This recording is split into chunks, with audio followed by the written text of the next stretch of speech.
coming on down, we had the original machine, and we had G75 engines at first, and that was another instance of good Kelly Johnson common sense. To me, he was an unusual person in that he had common sense and outstanding book sense. He's told me he worked his way through Michigan tutoring the dullards, and that tells you a little bit about his persona right there. And he also was totally dedicated. He wanted to be on the cutting edge of aviation all along, all those years. And he was. And he didn't want to be promoted up to be president of Lockheed and become a politician and have to go to D.C. all the time. And he figured if you could build a better mousetrap, they'd beat a path to your door. So we then proceeded with the CIA thing, and then did the YF-12A, and of course Jim Eastham over here has fired more missiles, I think, than any person alive, and so he was to be the YF-12A guy, and we only built 3 of them, and he made the first flight on 2 and I on the 3rd one. And then when I heard about the SR-71, which was the biggie, that's the one that had all the money behind it, Pentagon and Air Force, I went to Kelly and I said, I'd like to do that SR-71 program. He said, I hoped you would say that. So that's how I got involved. And so when I first came over to get inside the Skunk Works, Lou Schalk had asked me to come over there and meet Kelly, and I did. And Kelly says, now he said, I know you like that 104, but I got something here that'll go faster than the 104, higher than the 104, further than the 104. And then he shoves his chair back, and we get up and walk out, and I could see it not far from his office, big, long titanium things. So, and then I said, I got to go to Europe on the 104. And he said, how long is that supposed to be? I said, 60 to 90 days, according to LaVere. But I've seen these things turn into a couple of years. So he said, well, we don't have any hardware yet. Why don't you go on over there? So I got over to Europe on the 104, and then they had a guy that worked for Lockheed, some of you may have heard of, named Archie Folden.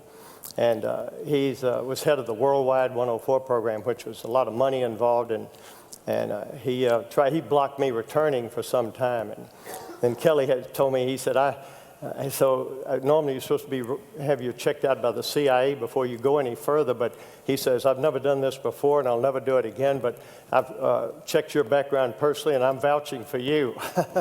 So I flew in on a Sunday and left out of town on a Monday. That's how it was. So on the SR-71 thing, just a brief comments about the first flight, if you wish. We had engineering meetings for about 6 weeks prior to the first flight, and the primary purpose was to determine which systems were to be working and which were not. And so the sole criterion was supposed to be safety of flight. And so when we actually went, then we had 375 open items that were supposed to be working that weren't. And we were chased by Jim Eastham, chased me in the 104, a Lockheed bailed 104, single-seater, and then Fox Stevens up at Edwards had a 2-seated 104 with the cameraman, and then Walt Daniels did too, and so we had 3 chase. And we go up north toward Sierra Nevada, and I only had one little minor emergency. By the way, on the program, we used to have emergencies nearly every flight and often multiple emergencies while we were getting things going. But on the first flight, the only one I had was I had a canopy unsafe light as I was accelerating and climbing. And another question we had was, should we raise the gear on the first flight? One of your earlier panelists, Stig from Sweden, mentions the purpose of the first flight is simply to land. And so Kelly had said, how do you feel about raising the gear? And I said, well, I got great confidence in the escape system, because they were the same guys that designed it that did the F-104 escape system, and practice makes perfect. They had so many jump outs on that 104, and we agree if the gear doesn't come down right, it's a jump out. So he didn't want to lose his prototype. And so I said, how do you feel about it? And he says, well, let me think about it. So he said, all right, we'll raise the gear on the first flight. And we were coming up as a milestone toward the end of the year. I never thought we'd make it by the end of the year. It actually went on December 22nd, which is crowding Christmas pretty tight. And so I told Kelly, I said, maybe we ought to postpone this thing till after the first of the year. And he said, kind of aggressively, nope. If I postpone things every time somebody wanted me to postpone them, it'd still be in the jigs. And so we proceeded. And so at any rate, the canopy unsafe light lit is at around 1.2 Mach as I learned from the 104 program that you want to be accelerating toward home plate, so when the emergency occurs, you just continue on toward home plate. And that's where I was when this happened, over the Sierra Nevada heading south.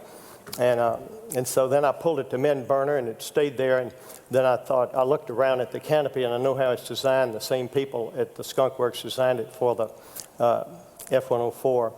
And then I decided that it's likely to be a possibly high pressure air coming over the canopy, and it might lift it and trigger one of those little sequential switches. And so I ignored the thing. But it's one of these things when you get on the ground, the engineers are likely to say, what do you think we put that big red light in there for? So and I had a low altitude no pressure suit, just like I'm sitting here in the chair. So the Pentagon had a rule that you couldn't go over 50,000 without a pressure suit. And of course, no insurance company would insure us like that, but they had a deal, so if we got killed and, have insurance to your family. And so I went on up to 50 at 400 KEAS, and of course, that wasn't working on the first flight. It was a pneumatics only on the first flight. And so then went up to 50, and that works out to about 1.5 Mach, and then came on back into down south, and Kelly got on the thing and says, how's your fuel? And we had put a little extra fuel in there in case the gear didn't work right. So I said, fine. So we did that we did a flyby. And I had a picture of it to bring it in here and show you, but they told me they couldn't video it properly because I didn't have the original with me. And it says to Bob Gilliland from Kelly, an actual picture of the first flight. Says, thanks for a fine first flight. SR-71, to Clarence L., quote, Kelly Johnson, December 22nd, 64. And I'd just like to, there are a lot of pilots out here, and I'd like to make a comment about the handling qualities. Consider the configuration here. It has no wing fences, no slats, no slots, no spoilers, no vortex generators, no currently voguish winglets, and no flaps. Just sitting there on the ramp. It's designed and optimized for 3.2. That's determined by the temperature. Kelly made that, it's a one-man show with him. He made every decision, and that was based on heat, because the faster you go, the harder things get. And so then it's nice to have everything optimized, and you spend more minutes at that speed than any other speed since it's optimum. And then the question is, if that's ideal for maximum optimum speed, how does it work landing the thing? And so it so happens it's real easy to land. I'm sure everyone out here would find no trouble landing it. And in the handbook, I put 175 knots, which is an arbitrary number for the customers, the blue suiters.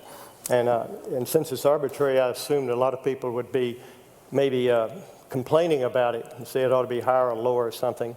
But nobody ever did complain about it. And when that's on short final under normal landing conditions. And so when you come down on short final, it has a pronounced ground effect as it gets a little lower, which is equivalent to about 2 degree up alpha. And so that's an automatic flare, so to speak. And in all the years, and this thing served under 6 presidents, never heard of one of our customer pilots ever making a hard landing. And so that's about all I have to say. Bob, thank you. Ken Dyson, for so many years, nobody ever heard of, or most people had never heard of Have Blue or Tacit Blue. And I don't know how much can be revealed even now, even though a lot of the information about these airplanes is public. Have Blue, what was the purpose of the program? I can't remember either. Yeah, great. That's really good for an interviewer, right? Let me first just talk about when I got involved with Have Blue, which was shortly after the program was turned on, to build and demonstrate an airplane that had an unbelievably small radar cross-section, LO. And that was in '76, some 27 years ago. And time just flies. It's been a long while. And I'm sure that, well, perhaps I should say. And would you put the picture up, please, of the Have Blue airplane? That airplane looks a lot. That's 117, isn't it? That's the Have Blue airplane. That is it looks a lot like the 117. It's flat-sided, highly swept, faceted. And you may not have seen this photo before, David. I know I haven't. Yeah, I drug it out. There are not too many pictures of Have Blue. Wow. We did not take pictures. But that airplane proved the concepts. In fact, it demonstrated in flight that you could fly an airplane, and therefore you could missionize it, as the 117 was and continues to be upgraded to give it more capability these days, even though it's a pretty old airplane as well. So in '76, General Stafford was the commander at the Air Force Flight Test Center, and he called me up and said Joe Guthrie and Larry McLean had recommended me to work on something. He didn't tell them what. He wouldn't tell me what. And like I've heard Tony LaVere say, and you, and probably common to all of us guys, before you can work on this thing, you have to agree to work on it. And then once you do, you can't back out. You got to keep going. But so, of course, I said quickly, and General Stafford briefed me up on that. And away I went down to the good old Lockheed Skunk Works at Burbank Airport in the old white ramshackle buildings they used to work in, and met some of those wonderful engineers who were working inside those buildings. And they had just begun the work to continue the design and build this thing. And that was in '76. And I did answer your question. The purpose was to demonstrate, and we did, but we didn't do it immediately. First, we flew the airplane. And the first flight was crunched out in December of '77 in pretty short order. And the first things we did were to fly the airplane and demonstrate that we could indeed fly it okay. And getting ready for the first flight was hard work. Bill Park, you've heard his name here from this table. And I were working on the plane with the engineers down there, getting a good cockpit for the little airplane. And the airplane was small, about T-38 size, not a huge thing like the 117 is not really a huge thing if you think about B-1s and stuff like that. But the Have Blue airplane was small. Bill Park was shorter than I am and a good bit wider than I am. And he fit in the airplane, and I fit in the airplane only by slumping down, and my head still would bang the sides of the canopy, which was built like this. And in fact, I got my helmet rubberized so it wouldn't scratch up the canopy as we continued to go. Well, we worked our way through the airworthiness test, and I recall, well, it was an Air Force program run by a small outfit from Wright Pat with DARPA involvement, and Lockheed provided just almost all the manpower to design, build, flight test the airplane. And somewhere along the line, there was a discussion that I recall sitting in that said, I've always wondered when these guys were playing with their left ear today, and now I'm finding out. Well, how many of these airplanes shall we build? One, because it's not as expensive, but maybe we should build two in case we crash one of them. And there was a mishap just as we were finishing the airworthiness part of Have Blue, #1. And Bill was flying the airplane that day. I was on his wing in a chase plane, in the back seat of the chase plane on that day.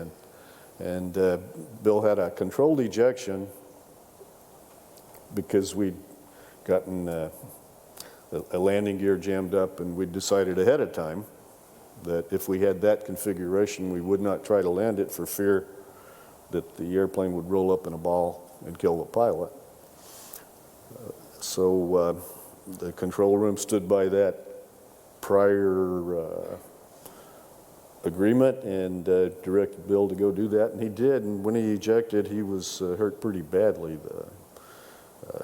He got his chute as the airplane went up the rails, and his head got banged, but his helmet took the brunt of it and then flew off. And Larry McLean and Larry was in the front seat of the T-38 chase, circled around him and could see that he was unconscious. The helicopter was airborne for that because there was time to do it, and the plan was to have the chopper airborne for the landings in case it was needed. And the chopper landed quickly, got to Bill quickly, and it's good they did because he was unconscious when he landed. His legs wrapped around the seat kit and broke badly. And he was dragged with his face into the desert dirt and got a good bit of dirt in his face and in his mouth. And the medics got to him and got him breathing again and got him to the hospital, and he recovered okay from that. But Whatever happened to that airplane, or what was left of it? it's another one of those things I can't remember. Uh-huh. It didn't burn much when it impacted, but it did come down in a tumbling flip-flop, unstable.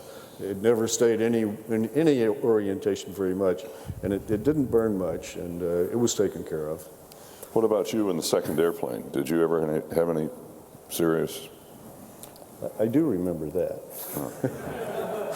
Well, it was good we had a second airplane. We got the thing configured for it. That was in May of '78, Bill's ejection.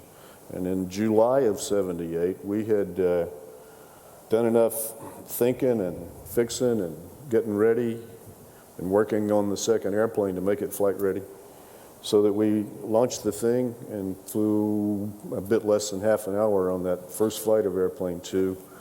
And for the second airplane, someone decided that I would be the only guy who could fly that airplane.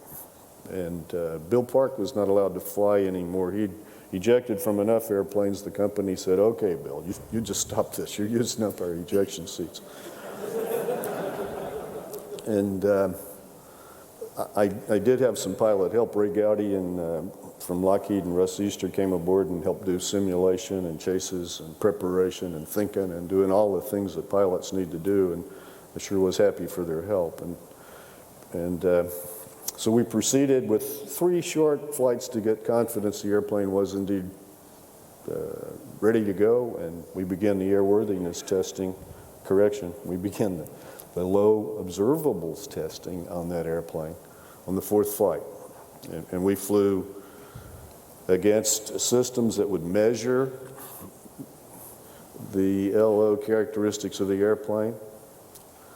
And that's a great big word, because there are lots of directions you can look at an airplane from, both around the circle from above it and from elevation, and also against, in addition to measuring how big it looked, and of course there are a lot of frequencies you can measure as well.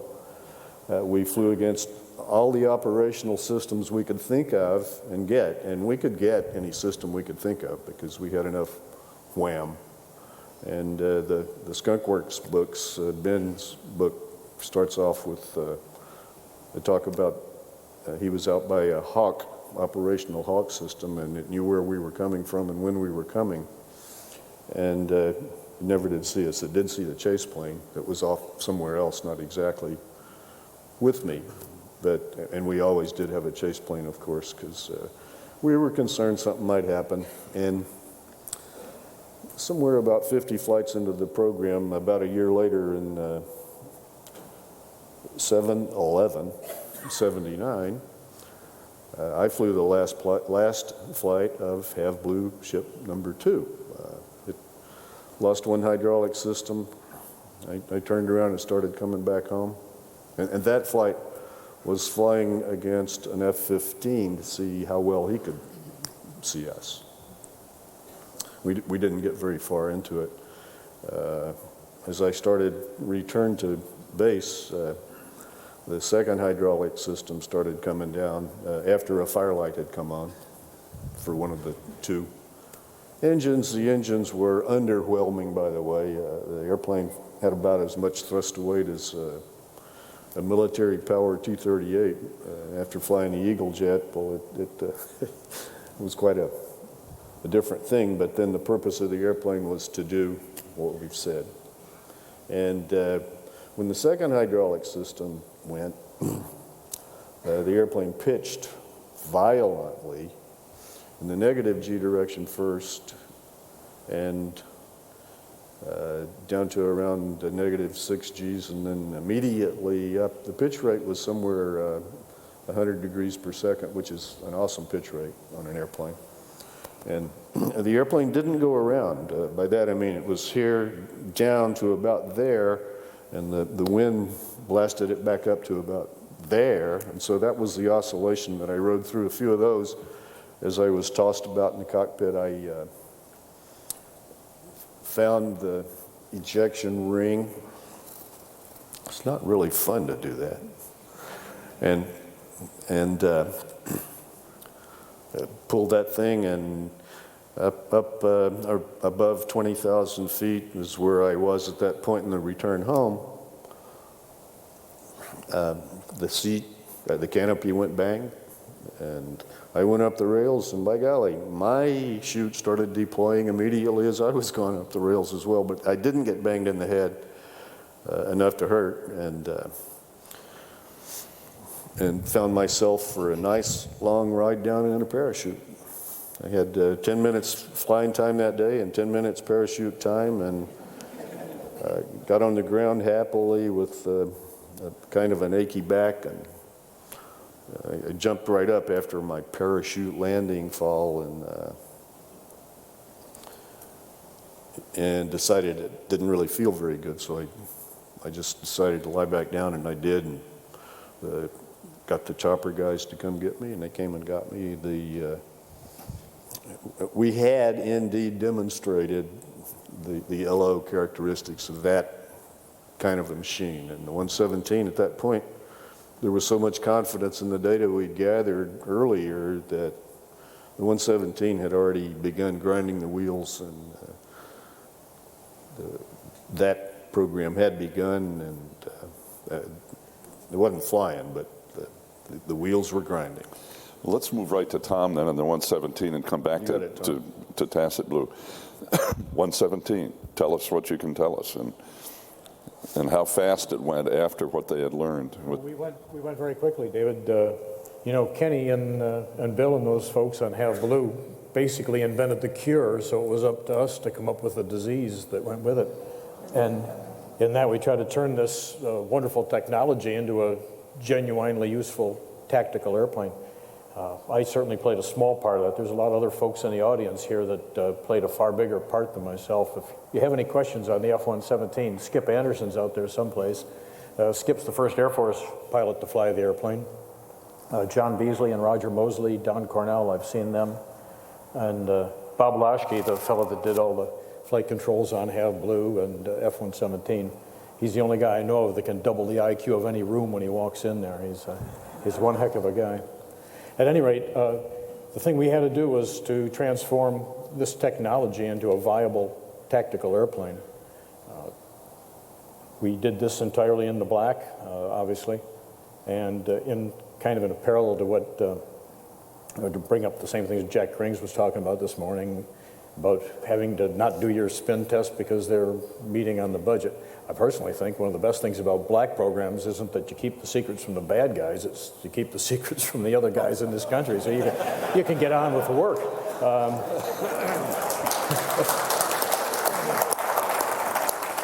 Just a case in point, I was the fourth fellow to fly the airplane.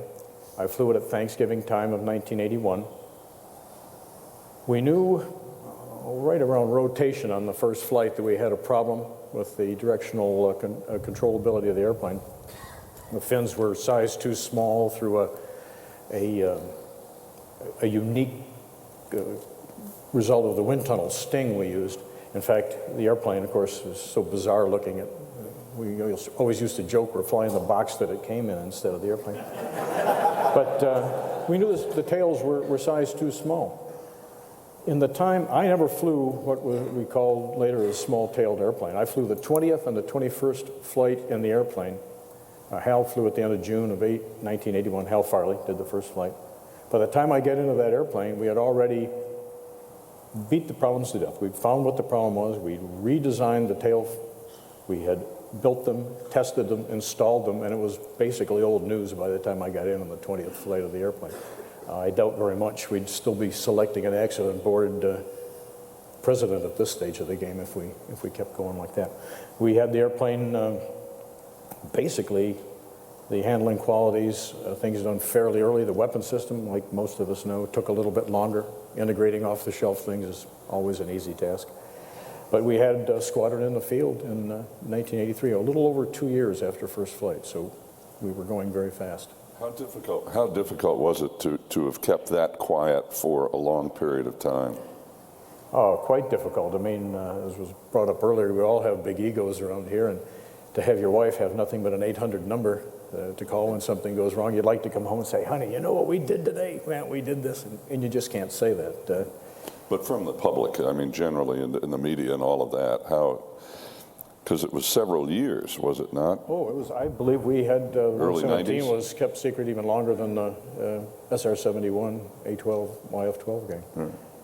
I think that was just due to the, several factors, but I believe that everybody that signed up on that program was intensely dedicated to making it happen.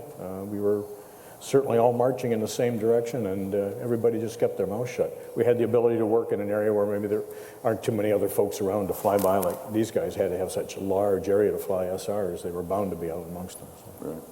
Right. Ken, go back to Tacit Blue, different program. Tell us about that.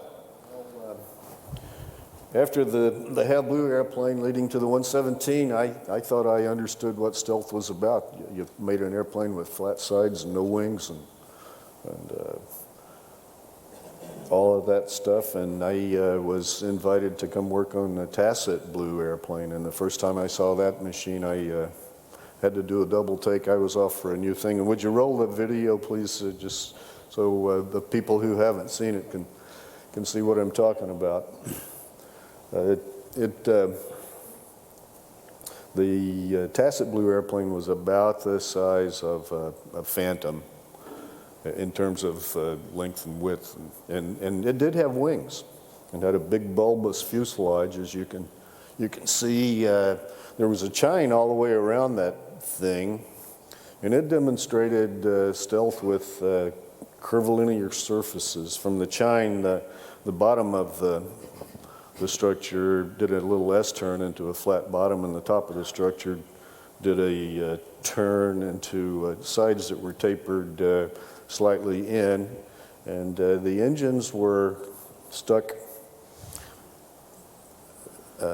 in the airplane so that the inlet was on the top. You couldn't see the face of those engines from anything other than looking down. That was for the stealth. Generally, the radars would be looking up at you, was the thought. And there were two little engines in that airplane that had about the same underwhelming performance that Have Blue had. We had lots of integration, development to do with the airplane once we got it to where it was going. Some of the people said, forgot to take it out of the box, and other folks said, it looks like a whale. It'll probably fly like a whale, and later it did. This airplane had a body flap on it and behind the engines, behind the exhaust, that curved up to protect folks from looking IR from anywhere down, anywhere other than up looking down, like the Have Blue airplane did as well. It was unstable fly-by-wire. This one had digital stuff. The Have Blue airplane used analog controls from the F-16, and this one used, that is, the computers. Of course, the control laws in the machines were specific for the airplane that we had. And then this guy used digital computers from the F-18. We used bits and pieces from everywhere to make these things be low cost. Well, Dick Thomas flew the first flight of this machine after lots of development tests, as I can say. One thing, a challenge we had was getting the second engine started. There were two engines in that inlet, and they shared the same inlet, and there was no splitter. So if you started one engine, the other engine would get to windmilling backwards with flow being sucked in the wrong way, so that it was impossible to start it. It would start banging and such. And we developed, just got to thinking and said, well, we'll start them at the same time. So we had this simultaneous start that we do. We'd trigger them one off and then the other after a few seconds, and we'd get the thing going. And it took a little thinking to get there, believe it or not. But we did. The engines were susceptible to banging. It was really quite interesting developing that. We did wind tunnel testing with that thing. We got a 130 and parked that thing at various angles behind the 130 and had the guys in the 130 power up their fans enough to our handheld wind gauges would tell us how hard the wind was blowing and from what direction. So, and we did various kinds of engine tests. We had the hydraulic system come apart on the airplane. The F-14 story, you remember, it happened in flight. Well, ours happened on the ground.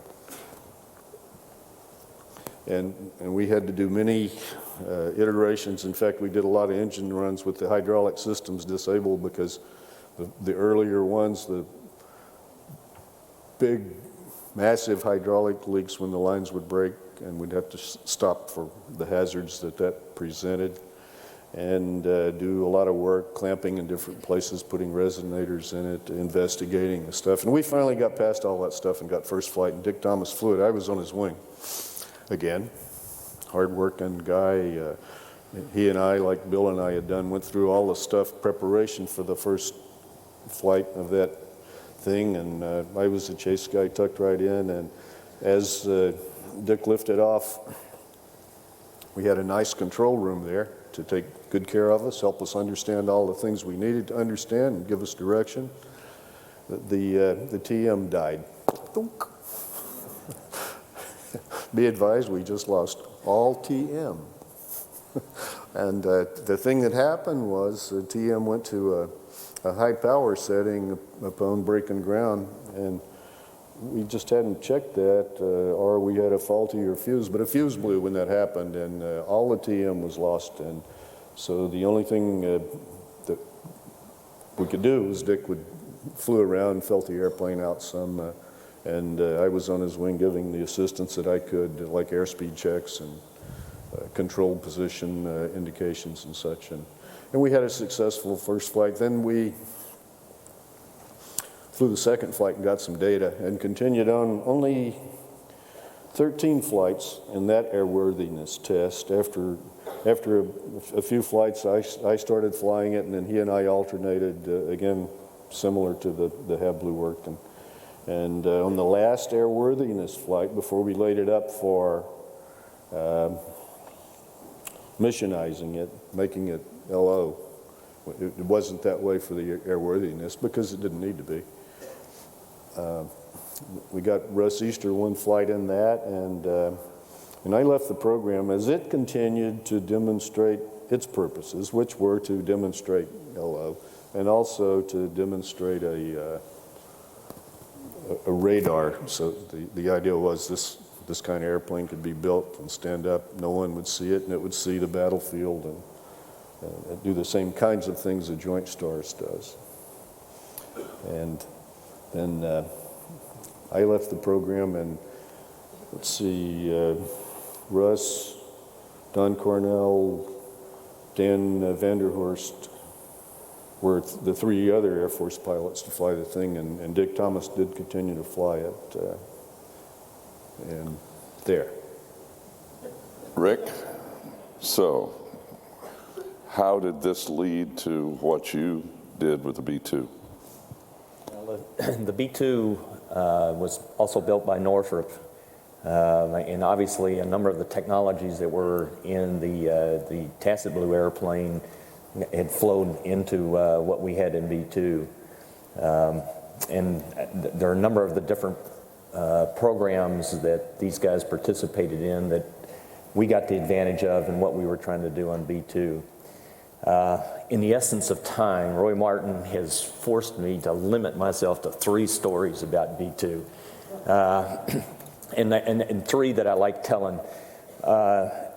When we were busy doing the flight control development process on the airplane, we were flying the simulator, and as somebody brought up earlier, always at night. But we also transitioned into the CalSpan TIFS airplane, the total in-flight simulator, to just verify that the control laws that had been developed in the simulator were going to work in the airplane. And we had 3 different flying opportunities in Buffalo, New York, in the airplane. And the one thing that came out of these 3 opportunities was that we never could get safely on the ground in the TIFS airplane. We get within about 10 feet of the ground, and generally, no matter who the pilot was, we'd get in a PIO. And it got so bad after the 3rd flying segment that we did that there was concern that we probably would see the same thing on first flight. And of course, the safety people didn't like that. So we tried to figure out what to do and decided to go talk with Max Stanley, who was an old YB-49 test pilot, and asked Max the question of, what was the flying wing like in ground effect? And he said no one ever made a bad landing in the airplane. And we said, well, it's a data point. And we went off and we got through all the safety reviews using that data point. In the end, it turns out Max was right. It's very hard not to have a good landing in the airplane. All right, that's story 1. Story 2, first flight was really, there wasn't a lot that went on in first flight. We were just trying to get from Palmdale to Edwards and do it safely. We wanted to roll onto the ground and not scrape onto the ground, so we didn't raise the gear. And on that first flight, on takeoff, we had Leroy Schroeder as Chase 1, John Small was Chase 2. Bruce Hines and I were in the airplane. Bruce was flying, and I was serving as his co-pilot. And just as we get airborne, all of a sudden we can't talk to anybody. We can't talk to the chase. We can't talk to the ground. And we have no clue what's going on. And as the radio operator on that particular flight, it was my responsibility to try to figure out what we could do so that we could communicate again, because obviously we're going to have to land if we couldn't continue to talk to the control room. And we finally were able to get the radios working again. After the flight, there was a great lesson that we learned, and that was that because the airplane was a software intensive airplane, the engineers had built a software switch in the airplane that when you get weight off wheels, you go from the upper antennas for the radios to the lower antennas. And Air Vehicle 1, which is the first airplane, had no lower antennas. They were all telemetry antennas.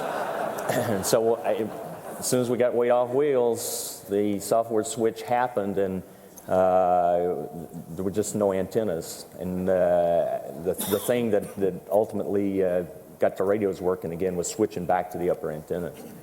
And we were about a beam south base from Palmdale when we started talking to everybody, which allowed us to continue the flight. And the last story, and I'll quit, has to do with another software switch that the engineers put in the airplane. This was to help the pilots on landing, which was real nice of them, except they never told us about this.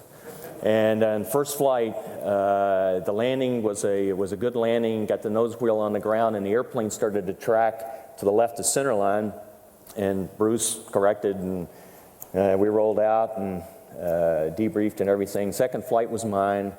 We land, put the nose wheel on the ground, and the airplane takes a sharp left turn to the dirt.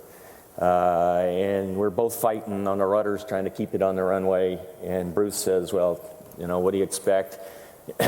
Look at the feet on this guy. That's the problem, heavy feet.